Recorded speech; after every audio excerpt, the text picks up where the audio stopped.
Fantasy Baseball Podcast. I'm your host, Colby Conway at Colby R. Conway. And this week, ladies and gentlemen, at least for this episode, this one's going to be an hour. I know you're only used to Matt and I for 29 minutes, but it's 59 minutes today. Over the weekend, we had the MLB Draft, or the 2023 MLB Draft, and obviously that's going on for a couple of days as we are recording. There are still picks that have been happening throughout the day. So we're just going to break down the first round here today, but we're going to go pretty in depth. So if you're in dynasty formats and when that draft comes around, you are going to get inside the brain of Matt Selz at the Salesman and his thoughts. This is basically the prospect report that Matt does brought to life, because now we have homes for players. It's not speculation anymore. For many of the fantasy relevant ones, we have homes. Matt, it's going to be a great episode here. But before we start talking about many people whose lives were changed yesterday, as we're recording this Monday evening, so Sunday night, many players' lives have changed. How's everything going for you? Things are going well. Things are going well. It's another year in which your favorite team and my favorite team picked back to back. So things got interesting right off we had the first two picks, right? So rapid fire, it was going to be, known. I'm having a pretty good time. For those of you who are just getting into the baseball draft, know that even the best players taken are still, you're probably not going to see them for at minimum a year, if not a year and a half to two, right? Secondly, if you're wondering what your favorite team is doing, taking a bunch of college dudes in the middle rounds, it's to save money to sign the high-priced high school kids they drafted earlier. Okay, doesn't work like the NFL draft where you draft a guy and then you basically can sign him. Teams have slot bonuses. Uh, they have pool money. They can allot it however they see fit to sign the guys, right? So there's a lot more nuance, I guess, to the MLB draft. But I'm having a pretty good day. Good racing in Atlanta this weekend too for NASCAR. It was quite the sports weekend, to say the least. I don't know if you saw that I flipped my background here. I didn't mirror my camera because I've been told you I had a little surprise for you, and you kind of led me into it. So let me just go ahead and throw it up here. How does that look?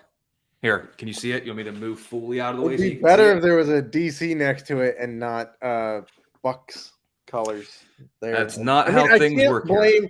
I cannot blame the Pirates for taking a generational pitcher number one overall. If you think about it, they have some intriguing bats in their system and youngsters on their minor league or their major league roster. They don't really have a bevy of pitching, right? You got Quinn Priester, intriguing. You got Mitch Keller, who's starting to figure it out, but who knows what happens in the next year or two when they lose contractual control, right? After that, Rayon Contreras, intriguing, but you can't miss a chance to go after Paul Skeens, who was a generational arm. So congrats on winning the MLB draft lottery and not screwing up the pick. Can't ask for much more than that. Really, it's all as I'm a more Texans bitter about fan. last year when y'all jacked Tamar Johnson, but that's Well, I don't have that background to throw up real quick. I didn't get that one. I was too excited to get the Paul Skeens one today to throw it up there. But obviously, we'll talk about the picks. This is another good draft for Pittsburgh. I'm excited about the future, and hopefully, Skeens, he's not going to be up this year. Obviously, no. I would even Although Pittsburgh I likes to did slow get play. one joking question in Discord in the uppercase, lowercase, uppercase thing, so it's a joke. As soon as he was picked, they were like, "Hey, Selz, when are the Pirates calling up Skeens?" They do slow play their arms. That's the only thing with Pittsburgh. I don't think they're They going to have tend to slow play this one. Well, but that doesn't mean they won't. Correct. Although we did see Seattle get the first ever player promotion incentive pick at the end of the first round for breaking camp with Julio Rodriguez, and then he did well enough to win the Rookie of the Year, which didn't have to if they finished top 3 in Rookie of the Year or top 3 in Cy Youngs or MVP. Then you get an extra pick at the end of the first round, which is incredibly valuable. So maybe Pittsburgh will do that. We'll see. The draft was very fun for a couple of reasons. I didn't know how much I loved the incentive the player promotion incentive? I think Is that so. what it It's is? PPI, and I'm pretty sure that's what it's. I That think tracks. that's the. Yeah. I didn't know I loved it that much. And now we saw it. I love it because this is going to get the young talent up sooner. There are going to be teams that won't bring someone up to let them work on their defense for 2 weeks and then bring them up. That's bound to happen. But in these situations, like, look at the Mariners. I mean, J Rod was a guy who deserved to be there. He did. He Right. Oh, performed. one other catch. They have to be a top 100 prospect, I think, across the three main providers, which is Baseball America, MLB Pipeline, and ESPN. That's the only other. Yeah, but even But so, like that, this is what we want. You put the right, best players out there and don't let them toil just to work on their exactly. defense for 2 weeks. Expect Miami to get one next year for calling up Yuri Perez because he's going to get votes for Rookie of the Year, Yeah, and we'll have as to well as see. Corbin Carroll, by the way. And then I love it. I love it more now that I love it way more now that I've seen it in action and see how it can work. And also, I love the lottery. I I Well, love you it. should, Well, I know. Yeah, I have selfish Although, reasons as to didn't the why I love it. Pirates have the worst record? Like they were going to beat the Nats out on record anyway from last year, I believe. I mean, I don't. I don't really love it for the Pittsburgh side because I do believe that you're correct, but more so like the Twins who moved up a The boatload Twins of moved up from spots. 13th to 5th and got a guy who could have been taken number one. Although, I mean, he wasn't going to be, but he was in the discussion for that skill set. Well, he was one of the literal handful of Yes. players that were that kind of that creme de la creme of Right. You of the had Paul player pool, Skeens, Dylan Cruz, Wyatt Langford, Max Clark, and Walker Jenkins, and they got Walker Jenkins. But which if they they wouldn't picked have 13th, otherwise. they would never have gotten a shot at. Yep. So I love the lottery. I love the PPI. It was a great start to the draft. So Matt, you kind of talked about there. We basically said there were the 5 players that were going to go 1 through 5 in some order. Barring Right. anything crazy, it was going to be that. So it was Paul Skeens, Dylan Cruz, Max Clark, Wyatt Langford, Walker Jenkins. So that's the order that they went 1 through 5. To me, if Skeens and Cruz were going to be 1 and 2, I Correct. think that was fine. If Langford would have went 1, like that I saw that was circulating for a little bit. It That would could have have only been been for leverage, I guess, because correct. Skeens might have commanded a higher signing bonus than Langford, I guess. But That would have been the only head scratcher just in terms of like kind of how it would. But again, any of those guys you could have made the case at 1. For me, looking in the top 5, I thought Detroit was going to go Langford. If I'm not mistaken, they had a yep. track record with college bats, and instead they took Max Clark. And I mean, it's one of those things. We talk about it in fantasy sports. You get your guy, right? Maybe Yep. Clark was Detroit's guy all along. And that's just how it was going to be. So, and then obviously Langford went 4, and I love Walker Jenkins going 5. We got to see him play this year. So that was pretty cool there. So inside the top 5, there's really no head scratcher here. All these guys could No, have gone 1. You could have made a case. But was there anything here that may have surprised you, we'll say, and more so than a head scratcher? I'm with you on Detroit. That's really the only, because the other way to look at it is not only did they have a track record with college bats, but their better bats in their system are starting to reach the upper minors, right? We talked about this last pod. They just promoted Colt Keith to AAA, right? Jace Jung's probably going to go to AA here pretty quick because he's having a pretty good year at high A. You've got, some other top guys are starting to hit AA and AAA. Justin Henry Malloy is in AAA. So in terms of their rebuild getting underway, I would have thought that Langford would have been able to join that group of all coming up, and then you get everybody there at the same time. But I mean, I can't fault them for Max Clark. They're very good. That's the only reason is that maybe he's a couple years behind Wyatt Langford, so your rebuild takes a little longer. But hard to argue against any of those guys. They got their guy. It's very possible that he was their guy. And I mean, obviously he must have been because Langford was still on the board and they Yeah, took Clark. And it's one of I those mean, things too.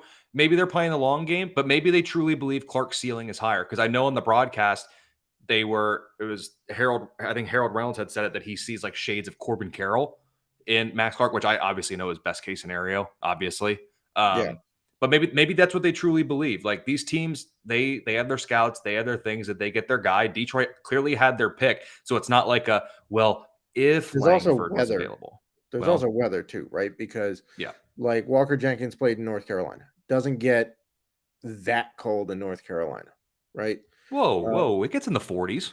Okay, but not like snow on opening day in Detroit, right? Which we've now seen, I think, 3 of the last 4 years, if I'm and Wyatt Langford, Florida. He spent a bunch of time in sunny Florida. Not saying that warm weather dudes don't translate in baseball, whatever. But Max Clark's from Indiana, which is one state down, get basically the same weather. So maybe that's we're sometimes the colder weather guys don't have that slow start to the season in the northern, in the more northern teams. Yep. It's very, very possible there. Ultimately, in the top 5, other than Clark going at 3, it was more so the spot that was surprising, but none of the players in the top 5 were surprising. Correct. They were the top 5. Yep. They were meant to be the 5 picks. That's Yep. just kind of how it is. Now, I don't want to say the draft started at 6, but I think most people that were making mocks had. That was the first wild card, not Yes. only for the team that was there, but also because that's where the talent pool, there was a tier, and then now you're into 1B tier, right? Yes. So then when we look at picks 6 through 10, Oakland takes Jacob Wilson, a shortstop. Reds get Rhett Lauder. Royals take Blake Mitchell, high school backstop. Rockies 9 take Chase Dollander out of Tennessee. And the Marlins take another high school arm in Noble Meyer. So let me tell you this. I think my favorite pick, honestly, and I hate to be kind of chalky, but for me, I think is Rhett Lauder. Cincinnati, okay, I can't italicize like a spoken word, but they can develop pitching. Yes. Sometimes they don't, but sometimes they can. And Lauder, I know everything's about Paul Skeens, and I'm not taking away from Skeens, but He went pitch for pitch against Skeens in the College World Series. he did. And Lauder has the changeup. Very, very good changeup. And as a former player, and I think many players will tell you, sometimes the changeup is one of the harder pitches to hit, just because it Especially looks in like that ballpark, it comes in handy. Yeah, and it looks just like the fastball, comes out like a chain. So I really like Lauder going. I'm very happy with his landing spot. I would have loved to see Walker Jenkins go to Cincinnati, but glad he didn't fall. But with a guy like Lauder, I think he was my favorite pick there to Cincinnati. And man, would it be cool in like 3, 4 years, Hunter Green, Nick Lodolo, and Rhett Lauder. He's not even going to be 3 years. Like Lauder will be up. Maybe Well, I'm 2. being conservative. But yeah, I was just gonna say, like, I know we normally talk about pitching and like the changeup gets set off and gets set up by a fastball. How about for Lauder, his changeup gets set up by Hunter Green's fastball? Because one day you got to gear up for 102, and the next day you got to gear up for a changeup that looks like it's coming from a fastball, but now you've got a 20-mile-an-hour difference between yesterday's fastball and today's changeup. Like, But Lauder still got there's still some gas in that arm of his too. Like he can still ramp up into the upper 90s too. No, not Hunter Green style. He's not like slow pitching, right? Right. My favorite pick is Noble Meyer. Okay, hold on a second. I don't want to cast aspersions or ridicule this kid who maybe has his driver's permit at this point. That voice was not what I was expecting from him. Like he walked up there like this. Like, I don't for sure. He walked up there with this twig and then had this kind of deep lowered voice. And I was like, that is not what I was expecting. It's like Rick Astley, right? Pitch. It's like Rick Astley. He like Rickrolled people with his voice. Yeah, right? He did. But I mean, that kid is nuts. Yeah, he's really, really good. Now he goes to a team that's done nothing but develop pitchers like nonstop for the last like 7. If you even go back to Jose Fernandez, rest in peace. But like Jose Fernandez, now you got Sandy Alcantara, who despite this year, pretty good pitcher. Yuri Perez, we've all seen what he can do. There's some dudes still coming that they have in their system. If Sixto Sanchez ever gets healthy, they got that guy. Now you add Noble Meyer to it. We'll touch on another guy later and why they may or may not have won the draft for me. But to get him at 10 is pretty impressive. He's just every bit of an ace. They may line up with 4 aces in that rotation in like 3 years. Yeah, that one I did like that pick a good bit. Let's jump up to 8 quick. Just because I 8 and 9 are the picks that I'm curious to get your takes on. I Yes. know the broadcast was a little bit critical of the Royals pick in terms of taking a high school catcher, as sometimes I guess it's as MLB.com and their article calls it, a risky demographic. Yeah, they don't tend to necessarily develop as quickly as or as polished as college guys. But I mean, yeah, there's going to be an adjustment. He'll have to learn the defensive side of things, but the bat's ready. Kid's got a rifle of a right arm, so there's a lot to like there. It Kyle Teal is a guy that I know you really like because he was in your prospect report and we talked about him a couple pods ago on Farm Friday or Down on the Farm with Matt Selz at the Selzman on Twitter. Give him, aka this one right here, a follow there on Twitter. But Mitchell went before Teal. Teal wasn't too far behind, but Mitchell went. So is this a case of Kansas City's just maybe they love the high school bat, maybe they like the defense, or do you think that they think that the kid's ceiling is just immense? So when we were talking about the difference between Mitchell and Teal, I had them basically 1A and 1B in catching. Like, I don't think that there's that big of a gap between them. I thought what was going to happen was a team that wanted a quicker run to the majors was going to take Teal, and a team who maybe wanted to let the guys do a little bit would take Mitchell. That's what happened, right? Mitchell goes at 8. Who's the Royals catcher right now? Salvi Perez. Still a pretty good major league catcher, right? Have a few years left on that contract. Who's their second in a pinch catcher who can also play outfield? MJ Melendez, right? By the way, both of whom were signed internationally at high school age and developed just fine. So, fine. So they have the ability to let Blake Mitchell sit there and develop and take his time and whatnot and be the replacement for Salvi Perez and MJ Melendez, right? If we transition to the next part of the draft with best picks, Kyle Teal went to the Red Sox. Anybody know who the Red Sox starting catcher is right now?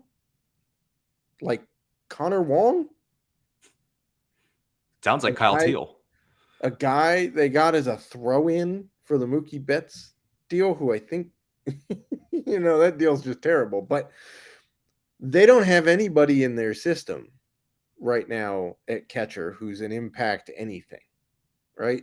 So you take Kyle Teal, you let him develop for a couple of years probably, who, by the way, I'm pretty sure Jason Varitek is in their minor league, their farm development program.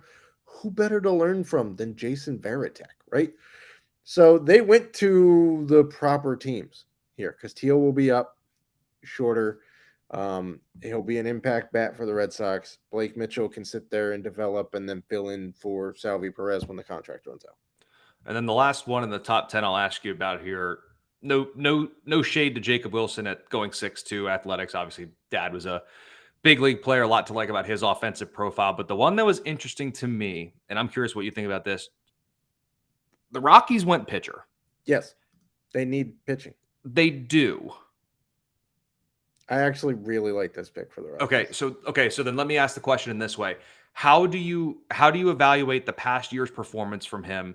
Because the ERA jumped, the home runs jumped, the walks jumped, but still remained very prolific in the strikeout department. We can't just ride off Chase Dollander's 2023 season. Correct. But we have to acknowledge it. So, like, what made you like the pick so much? Was it basically best player at team need? Or do you think that the Rockies, I'm going to throw some shade here, can actually develop a young arm? So, couple things. One, I think what happened with Dollander is he was trying to be perfect to outproduce Skeens to be at the top of the draft, right? Because if we flash back to this time last year, Dollander was expected to be the best arm in the draft. Right? Well, he went 10-0, sub 2.5 right. ERA. And he was routinely putting it up there like 102 miles an hour, right? So I think he put a little too much pressure on himself for Tennessee to be out dueling LSU and whatnot. And then Wake Forest shows up and Rhett Lauder's out pitching him, right? But secondly, here's where things get interesting with the Rockies. I think they can develop pitching. I think what it is a mindset that these kids come up and think they have to be perfect because of the small, like the park dimensions they will eventually be and conditions they will eventually be pitching in, right? Yeah. What was the most hitter friendly ballpark in the SEC? Tennessee. They have a small park.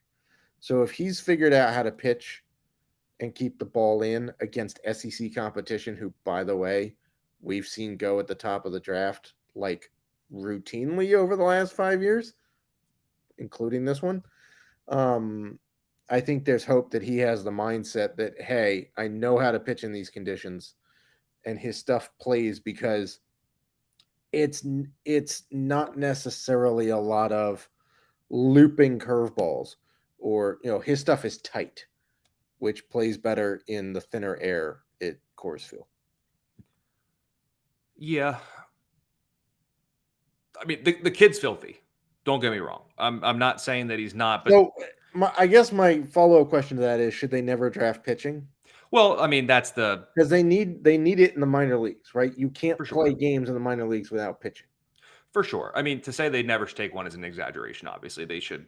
I mean, they should. But like the other, I guess the flip side to that argument is if it's going to be a bad pitcher's environment, would you just wait till like the second round? But at that point, I guess what does it really matter? I don't know. Like, They developed John Gray just fine. and I guess the thing is, talent can win out in that park. It's not to say Yes, like every pitcher who goes to Coors does not get lit up for 13 runs. Like every game correct. there is not a 17 to 9 or 17 to 15 game. Like we saw Ubaldo Jimenez dominate there. Like we've seen Right. other starters go there. Like pretty much any left-hander that goes to Coors this year dominates because the Rockies can't hit a lefty to save their life. Correct. So like it's not to say that the park is impenetrable by talent by any means. It's just it's an interesting talking point because like lately the arms haven't been the development on the arms hasn't been great.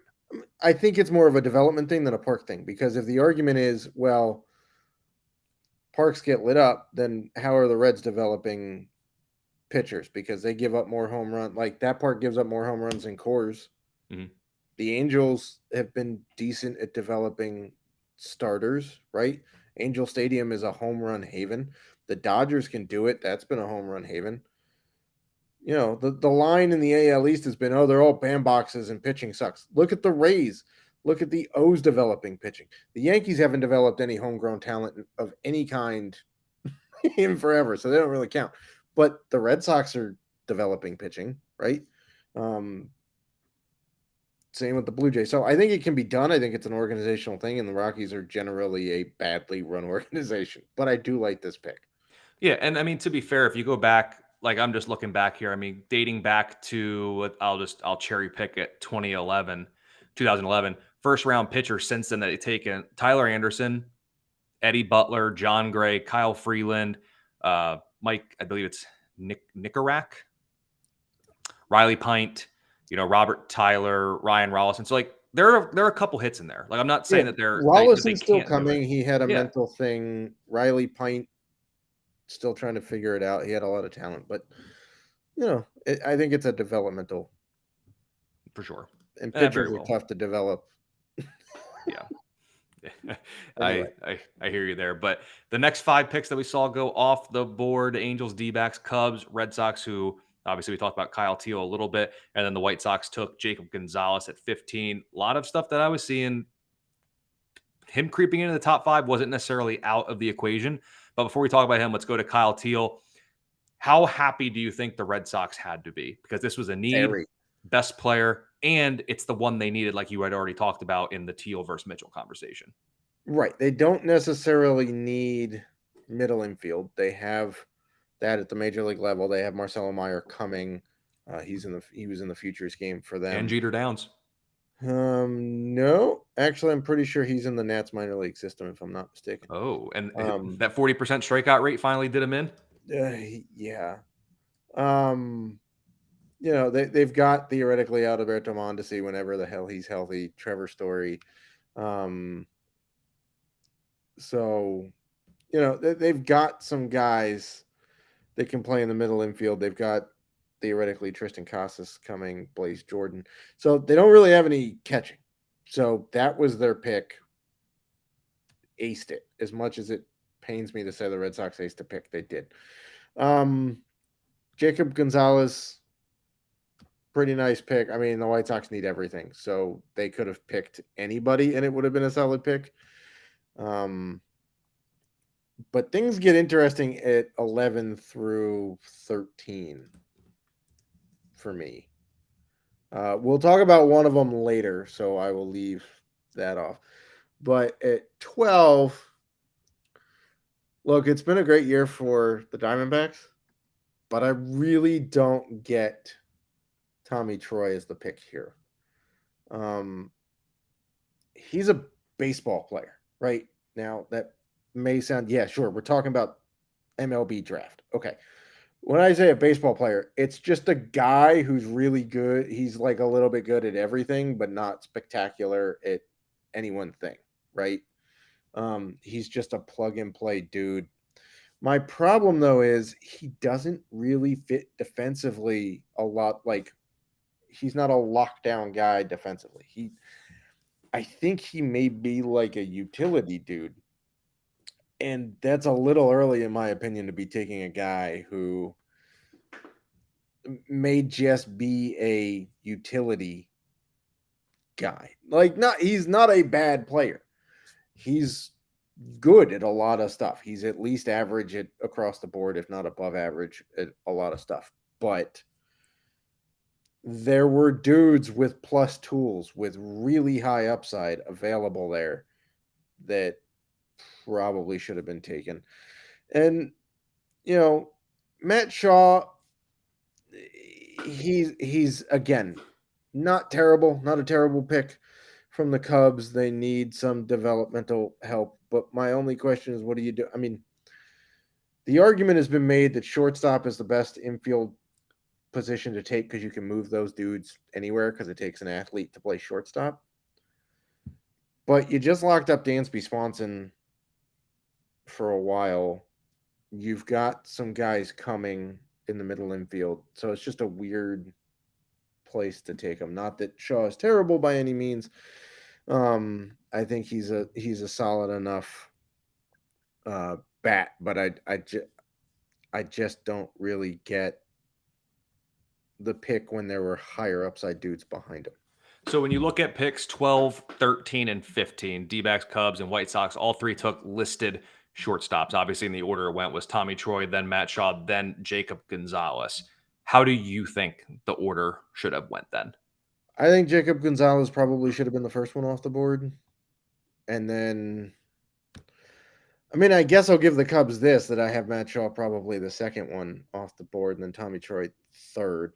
But again, I wouldn't have disliked seeing some other guys. Like if you're going to go shortstop, I would have gone Arjun Nimala, who went later. I could have even gone third base and gone Brock Wilken earlier, or Braden Taylor at shortstop and getting a very good college bat who will be ready sooner, right? The Cubs are competing now, surprisingly. Diamondbacks are competing now. You need a little bit higher end college bat. So those are some of the dudes I might have looked at there. And you just mentioned a lot of picks in this 16 to 20 range, or actually, let's go 16 to 9. Well, let's go 16 and 20 because you mentioned Namala. So let's start with him. Very young. Yes. Has the cricket background, if I'm not mistaken. Yeah. So he's got that involved. So what entices you about him? Is it the projectability at a young age? Is there anything else beyond that? What is so intriguing about him? Because the way you make it sound, it's that the Blue Jays got an absolute steal at pick 20. Well, they did. I had Nimala pretty close to where everybody else did, about 11 to 13, somewhere in their ranking. So the Blue Jays basically got a 10 pick value. It's cool. He's the first Indian baseball player I think ever drafted, or certainly drafted this high in the MLB draft.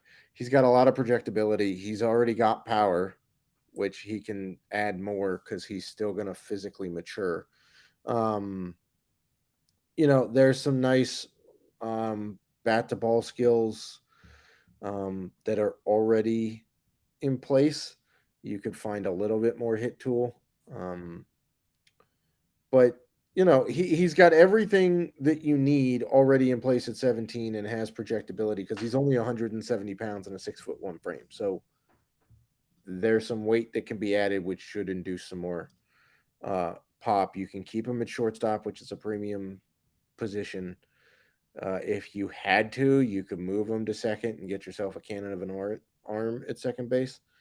So I think that's a really nice pick by the Blue Jays there. And then the Giants actually announced as a two-way player in Bryce Eldridge. So where do you fall on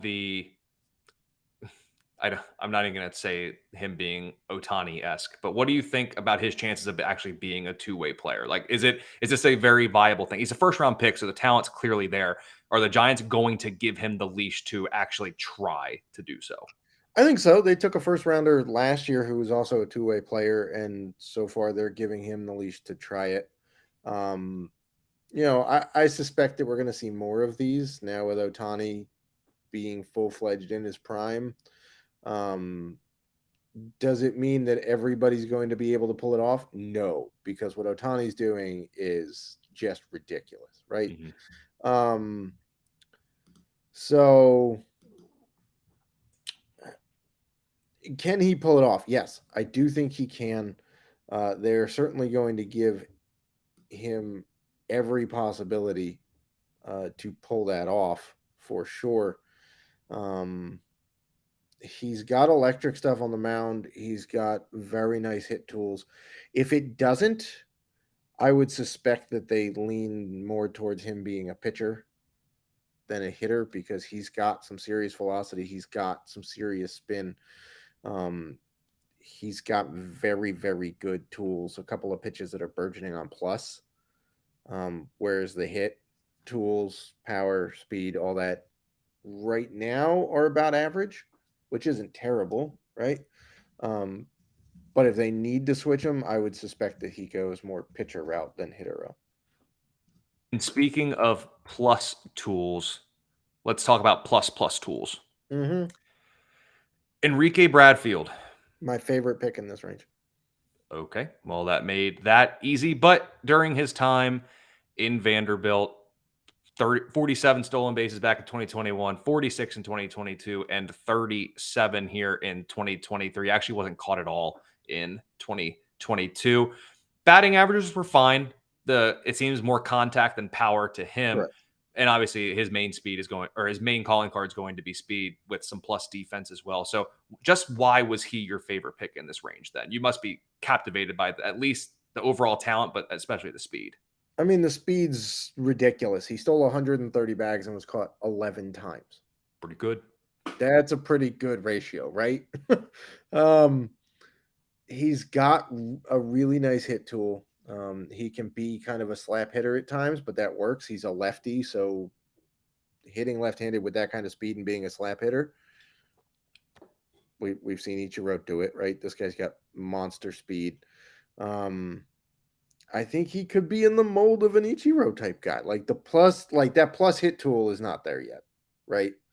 But in terms of really excellent defense, high-end speed, the power flashes every so often. He's not going to be a big-time, power guy.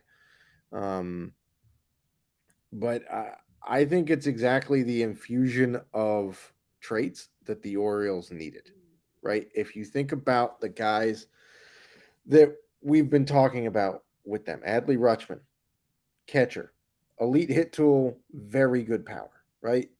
Gunnar Henderson, power over speed, pretty nice hit tool, although it's not coming through right now, whatever. Colton Cowser, power for days, right? Not exactly in the speed department.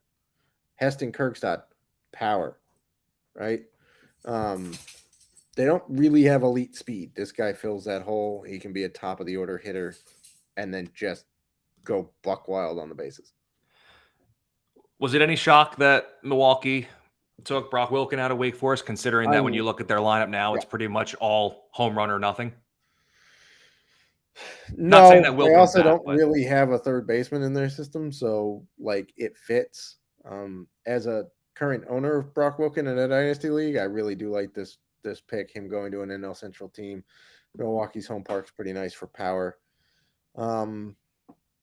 Yeah, I mean, he's got power for days. Whether he makes a lot of contact, we'll see. But I did think it fit who they are. Okay, well, I was just actually going to say that with the Rays pick at 19, and now I'm basically going to sound like I'm just copying you. But my original question before you just said that, which I guess now Wilkins get into that conversation, but Braden Taylor to the Rays, when you read kind of his scouting report and what you know about him, this was a team identity pick through and through. Like he sounds like a Rays guy. The name's a Rays guy. His play, you could right now you could slap a Tampa Bay Rays jersey on while he was playing in college and I would have been like, you know what, that tracks. That makes a lot of sense. Yep. He is, so why am I saying I like Braden Taylor, but I didn't like, Tommy Troy or Matt Shaw? Well, Braden Taylor's got a little higher skill set, right? His stuff is more above average across the board than Shaw and Troy, who are more average. But I also just think that, Braden Taylor was more productive across the board in college than both of those guys more consistently. And this is a team that I just trust in developing guys. Like that's about all there is to it. He's very enticing. He can play a few different spots, which, as we all know, the Rays love to do with folks. Just go ask Taylor Walls. But I do think he probably settles down to second base, which they haven't really had a lockdown second baseman for a little while. And of course, the Rays will Ray. It seems to work. And then you just look at Taylor's numbers, double-digit homers and steals each year in college. And then actually 2022 had more walks and strikeouts as he did in 2021, but almost did it again in 2023 with an OPS over 1,000 each year. That's what the Rays look for. That's what the Rays do. Outside of the top out, let's start at 21 because we already talked about Namala going to the Blue Jays and how much we like that pick at 20. Outside of 20, what picks stand out to you? I think about like 8 or 9 months ago, if you would have told the Braves that they would have got Herson Waldrop at 24, they'd be jumping for joy. I think that's just a generalization I'm going to make given kind of how the pitching is shaken out here in the draft. And then obviously the Mariners got the prospect promotion incentive pick at 29 and then a couple picks in the competitive balance round A. What after pick 21, including pick 21, kind of caught your eye that maybe those in dynasty formats are like, hey, this is a pretty good spot for this guy? So Chase Davis, the pick at 21, has a very, very nice swing. I'm kind of surprised to see him in that spot. I'm a little iffy on Hayden Waldrop or Hurston Waldrop, to be honest. Little higher upside with him going to the Braves because their history of developing guys, but I thought there's some reliever risk with him coming out of Florida. Not only from his stuff, but also if you think back to the Florida starting pitching, we haven't really seen it pan out in the majors just yet, right? There was the year where they had like 5 dudes who got their entire rotation got drafted in the first round, and almost none of them made an impact at a major league level. So I'm a little iffy on him, but my favorite pick was Aiden Miller, 2 actually. Aiden Miller to the Phillies at 27, and Colin Houck to the Mets. That's right, I'm an Nats fan complimenting the Phillies and the Mets there. Both of those dudes should have gone 15 picks before they went. And for the Mets to overspend and thus forfeit their first round pick and get bumped to basically the comp round and still get a guy they probably should have gotten at 22nd. Great job. Both of those dudes have very, very good tools. Aiden Miller I listed as my favorite hitter outside the top 5 picks in my prospect report a week ago. He can play basically anywhere with power and speed to go with it, which is what the Phillies need. Houck, we'll see where they move him to, but he could play shortstop or third base or move to a corner outfield if the Mets need him to. So I like both of those picks quite a lot. I know we're focusing on day one, and I'm going to ask you the obligatory what team won and what team lost. But as we're recording this, we did Well, get I in. do have a head scratcher though in that range though. Oh, okay. Normally, this is a team that I love their picks, but I really don't get Kendall George to the Dodgers. I really don't get it. He's got speed. People like you can joke that he's got a 90 grade speed on a 2080 scale. Like he's ridiculously fast, right? But that's basically it. Like he is Enrique Bradfield with worse power, worse hit tool, slightly worse, like worse arm. So what are you doing taking that? And I know the Dodgers are usually pretty good at developing dudes. But they have outfield depth in their system. They really only need like two other, maybe one other outfield right now because they got Betts and James Outman's not going anywhere. They have Andy Pages still there. They've got Josie DePaula who's coming up. So I just don't get the reach. You could have gotten them two rounds later and saved yourself some money and still gotten upside dudes in this spot. It's just a weird pick. I hear you there. I'll apologize for potentially blocking you from your Dodger slander. So I wanted to make sure I apologize for that. But let me go back to what I was going to ask you there. When we're recording this, we already got into day 2 of the draft, so there were some picks going off the board. A couple weeks ago, we had talked about Travis Sikora as a potential ace that you'll want to take note of where he landed, and he did land with your Nationals. How did the rest of Major League Baseball let him fall into your lap? I think they're afraid of the signability aspect because he's from Texas. He's from Round Rock. If those of you missed it, I put him in my prospect report last week, breaking down. He was my favorite sleeper of the first round, which is a weird thing, but nobody was talking about him. And I think this guy's a frontline starter. He's big. He's durable. The righty's got some serious velo, spin, good feel for secondary stuff.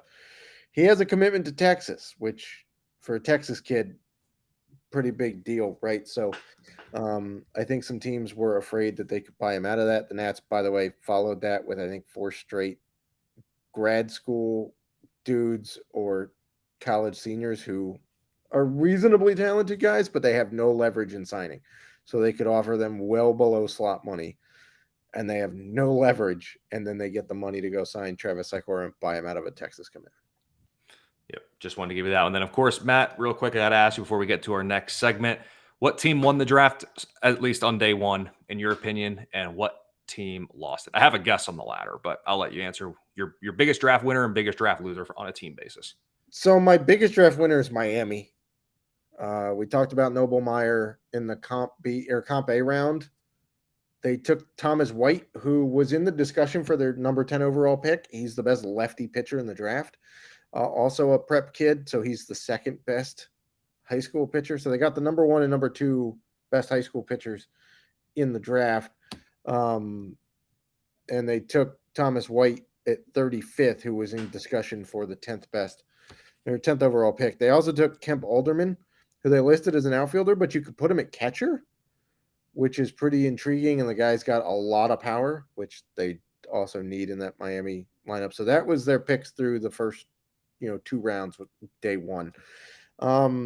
Losers, look, it's hard for me to go full bore on the Dodgers. They did, in fact, take Jake Geloff, the brother of Zach Geloff, the A's prospect. They took Jake Geloff, who, by the way, probably could have gone at their 36th pick, and then they could have swapped both of them, and then I wouldn't be crapping on them for Kendall George. So I can't fully go there. I might actually go with the Astros. They only had 2 picks on the first day. They took Bryce Matthews at 28, who probably could have gone off the board about 60th. They drafted him at shortstop, but he's probably going to move to second base. He's okay. He's just not a first round pick. And then Alonzo Treadwell, a pitcher out of UCLA. He's all right, but nothing special. So I would go with the Astros not doing very well in the draft. And we're recording this. It's the All-Star break. So, of course, we'll have we're recording this, the Home Run Derby starting in a couple of hours, obviously, and then the All-Star game. Get a little day or 2 off and then jump back into it. So, Matt, just want to spend a couple of minutes doing a first half look back looking back through the first half of the year, obviously you and I did a lot of draft guide content, mainly the sleepers and the busts, and just from all the different drafts that we have done, what are some of the things you got right? What are some of the things that you got wrong? Maybe the second edition of this week, we'll look into things maybe a little bit more as well. But I'll kind of just tell you here first. And like I said, you and I had done the sleepers article. Two of the pitchers we had in there, Justin Steele, Eduardo Rodriguez.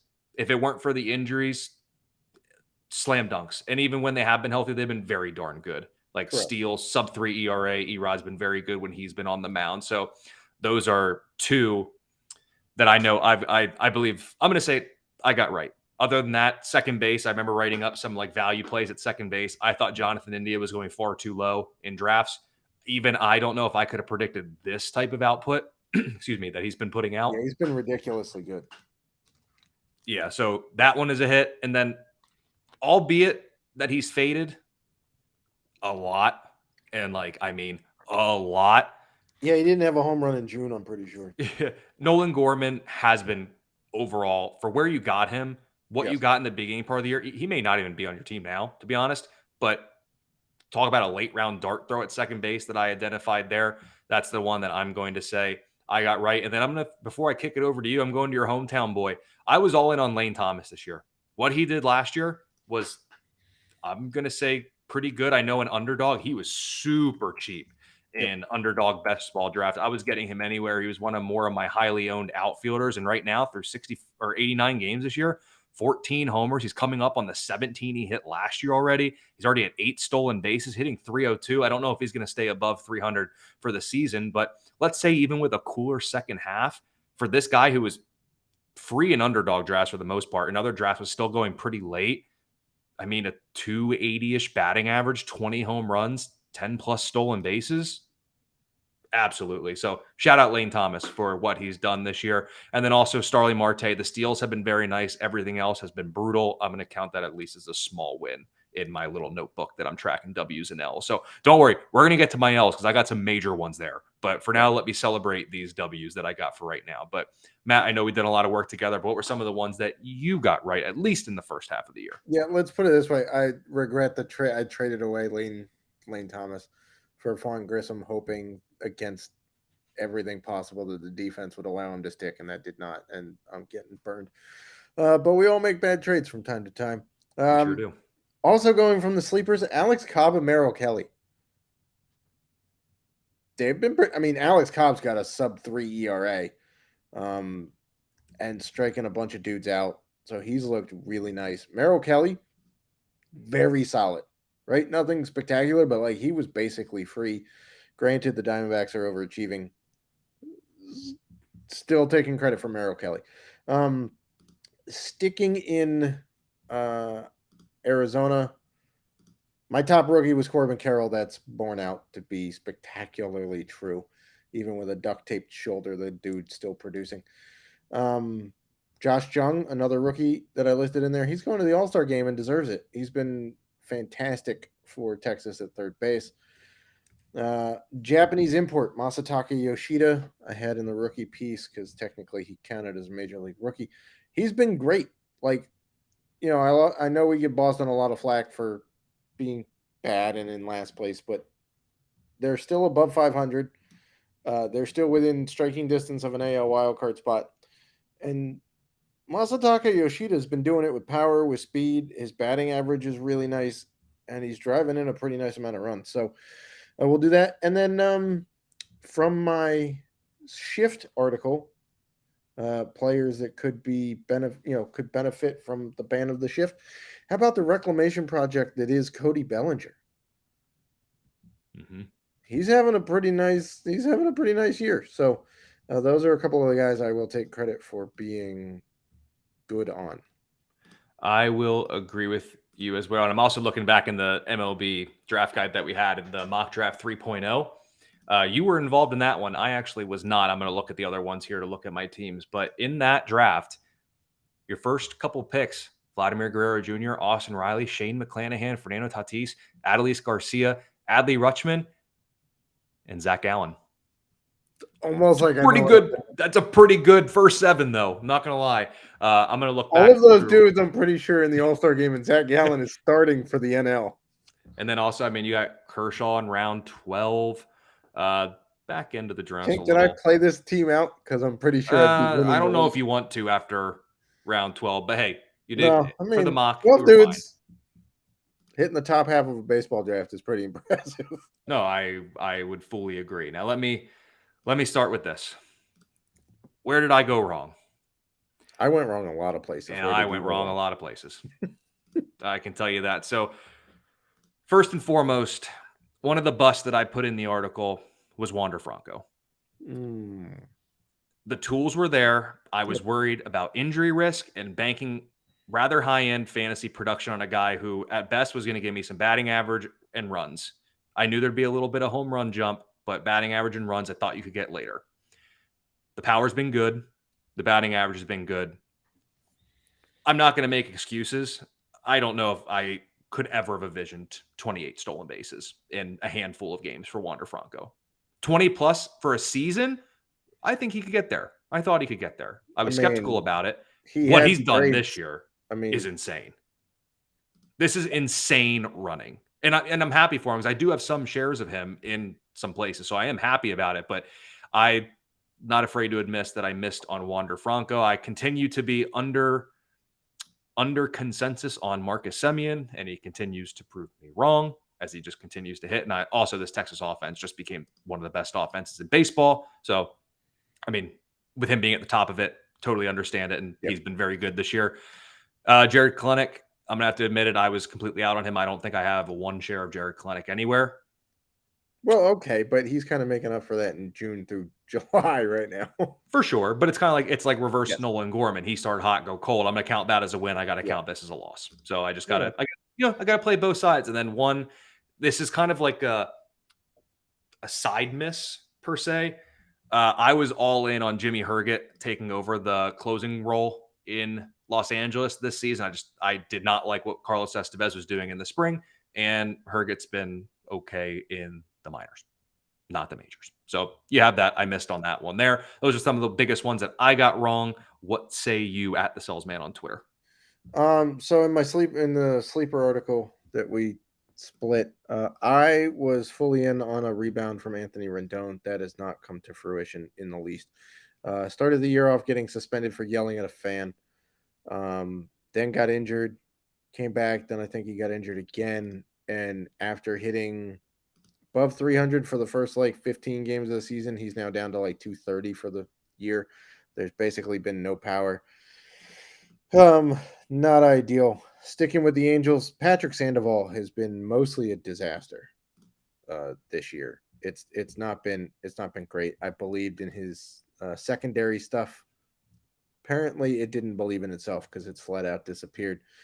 Then we're going to Baltimore here. We're going to double up the two rookies from Baltimore, Grayson Rodriguez and Gunnar Henderson. Gunnar has been good in spurts, but the batting average is not great, and Grayson Rodriguez has been stuck in the minors after getting lit up in the majors. Now, he's lighting up the minors, but we'll see when he comes back. And Kevin Biggio, I thought could be in for a rebound because, the WOBA and the expected batting average against when not facing the shift was so much higher last year than it was against the shift, and now not having to deal with it. Nope, now he's actually hitting worse than he did last year. He's under 200 for the batting average with basically no power and no speed. So I definitely missed fairly big on those guys. And that's his life. That is life, because I'm looking here at Underdog. It's only my highest exposure. Like Brian De La Cruz, fine. Where he was going, fine. Eduardo Rodriguez, fine. But then Andres Jimenez only started coming along of late. I have a lot of Jazz Chisholm Jr. Injuries be damned on that one. Yeah. Jeffrey Springs. When he's been on the field, he's been good, but he's not on the field. For sure. But then I have Dalton Varsho hasn't been all that great this year. I'm a lot of Garrett Mitchell. I have a lot of Christian Javier, as we talked about him in recent episodes. That's been a fall far from grace. But yes, Matt, it's the Monday edition that we're recording this, possibly Tuesday by the time it comes out. Time for everyone's favorite game show in America. Name that player. So, Matt, AL West catcher. Amongst qualified hitters, I have the 13th highest WAR, and amongst catchers with at least 50 plate appearances on the year, only Sean Murphy and I have 10 plus homers with 55 or more RBI. I'm also sporting a 282 average and a 474 slug. Who is this catcher, and just how lucky have fantasy managers been to have a guy like him behind the dish? Whereas before the season, we probably wouldn't have been saying that. I believe you are Jonah Heim. I am indeed. From Texas, and I love to see this. I thought that he was capable of something similar to this over a full season, not necessarily in a half a season.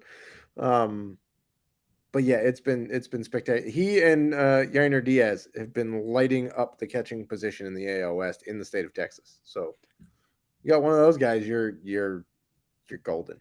Yep. And I mean, when you look at the numbers too, hard hit rate is up, barrel rate is up. And the good thing is none of those expected statistics are too far off the actual marks. Nope. It's not smoke and mirrors.